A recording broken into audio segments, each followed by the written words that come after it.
Takže čaute, vítam vás pri novom videu. V tomto videu vám poviem moju recenziu k FNAF 2 filmu.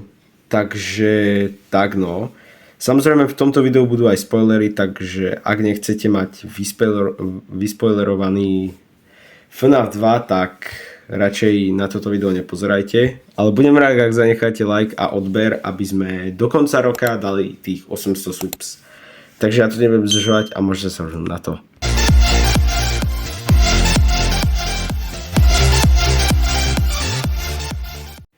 Takže bolo to zlé, podľa mňa nie, ale bolo to dobré, podľa mňa nie, bolo to absolútne cinema, určite hej, pretože strašne ma to bavilo, podľa mňa to bolo oveľa lepšie než jednotka, proste bolo tam veľa tých jumpscarov, čo bolo podľa mňa za mňa mega cool, viac hororové, mal to aj tú hororovú atmosféru a proste jak to mám povedať, bolo to mega cool proste. No, ešte som rád, že to bolo konečne aj s dubbingom, že to nebolo iba s titulkami, lebo minule som vlastne na tom bol s titulkami. Fúha, bolo to pred 2 rokmi, ale je cool, že vlastne takto do 2 rokov znovu natočili, no o 2 roky natočili znovu pokračovanie. Bolo cool vlastne, že no, že tam boli tí toy animatronici, boli aj v meste, že konečne boli iba v tej pizzerii, že tam nejako v jednotke, že tam párkrát proste išli do tej pizzerie a vtedy tam boli tí animatronici, proste toto bolo oveľa lepšie za mňa, lebo to bolo aj vonku, boli aj vonku proste. A za mňa to bolo mega cool, takže toto bolo mega cool. Začiatok tiež mega dobrý. V jednotke bol strašidelný, tiež, jak tam bol ten cápek, ale toto bolo mega. Čo bolo divné, tak bolo to, že vlastne, no, niektoré veci tam nedávali zmysel, ale mne najviac prišlo divné, že oni vlastne tam dali mŕtvu tú Charlotte. Akože, no, mŕtve dieťa v filme od 13+, to je proste divné. Ale, no, samozrejme, bolo to cool, no. A proste, ten začiatok aj tam ukazujú, prečo vlastne Charlotte, tá Puppet, no, konečne som sa naučil to meno povedať, po anglicky vysloviť Puppet. Takže, ona sa chcela pomstiť tým rodičom, lebo jej vtedy nechceli pomôcť, lebo videla vlastne cápka, jak ho uniesol William, no Springtrap, no William Afton ešte, ten zajac, jaký ružový zajac? Žltý zajac ho proste uniesol, takže ona za ním išla a no to už vám hovoriť ďalej nebudem, to už budú spoilery, takže a tak no.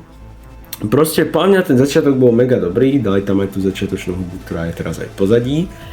A ešte z kina mám aj taký ten pohár proste, na ktorom je figurka, no. Teraz ho môžete vidieť.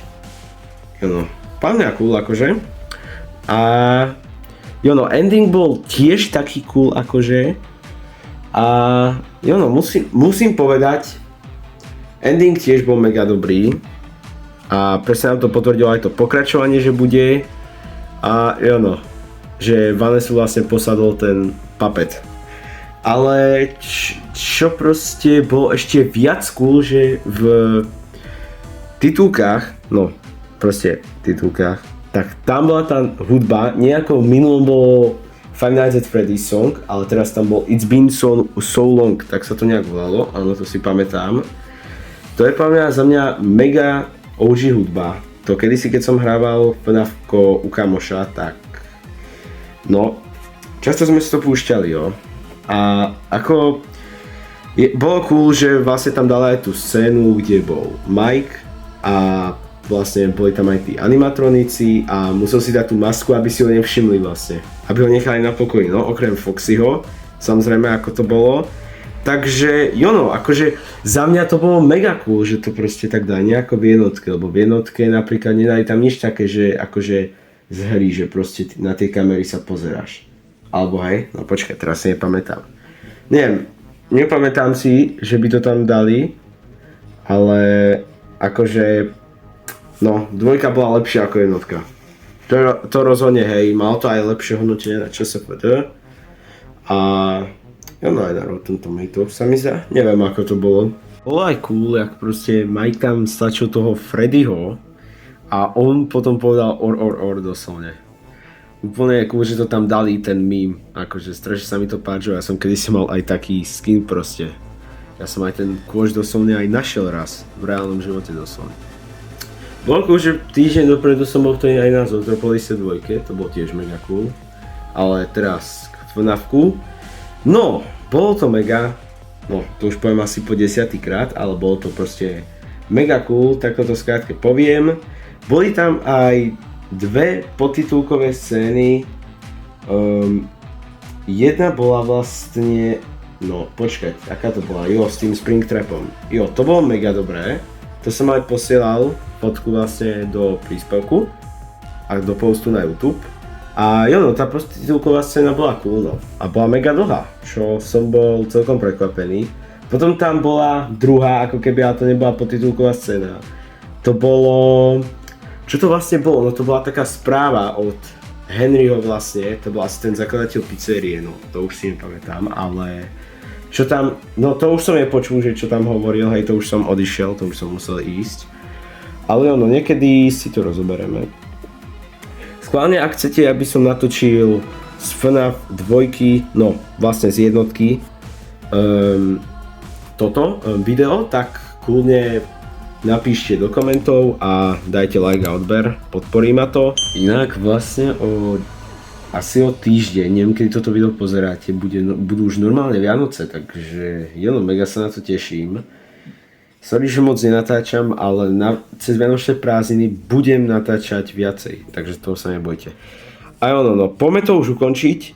Ak mám povedať pravdu, tak túto takú krátšiu recenziu by som, no, ohodnotil by som ten film takých 8,5 z 10 alebo 8 z 10, ako som hovoril na streame. No, akože nebolo to zlé, ako musím povedať, že to bolo oveľa lepšie než jednotka. Jednotke som dal vlastne, no tiež nie je zlé, ako dal som jej, že 6,5 z 10 akože, lebo mohlo to byť aj lepšie.